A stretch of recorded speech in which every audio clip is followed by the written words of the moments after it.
एक गुरुजी थे, उनके पास शिष्य आया और कहने लगा कि सत्संग तो इतना होता है गुरुदेव, लेकिन सत्संग का प्रभाव किसी के ऊपर नहीं पड़ रहा। गुरुजी ने कहा कि काम करो बेटा, जाकर के एक मदिरा लेकर के तुम आओ। शिष्य ने कहा कि गुरुजी मदिरा मंगा रहे हैं। अब गुरुजी का आदेश था तो गए, लेकर के आए और कहा कि इसको अपने मुख में डालो, लेकिन इस प्रकार डालना कि ये गले के अंदर ना जाए। शिष्य ने वैसा ही किया और एक घूंट लिया और तुरंत बाहर कर दिया। गुरुजी ने कहा कि बताओ क्या इसका नशा तुम्हारे अंदर चढ़ा?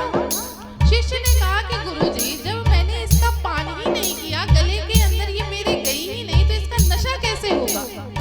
गुरुजी ने कहा कि बस बेटा यही बात है, सत्संग में बैठते तो बहुत सत्संगी हैं, लेकिन कोई उसको अपने गले के अंदर, अपने मस्तिष्क के अंदर, अपने हृदय के अंदर विराजमान नहीं करता, तो उसका परिणाम कहां से प्राप्त होगा? इसलिए जब भी हम सत्संग में बैठे ना, तो पूरा ध्यान केंद्रित हो भगवान की कथा में। बहुत से लोग ऐसे आते हैं जो कथा में बैठते तो हैं, लेकिन उनका कथा में मन नहीं लगता।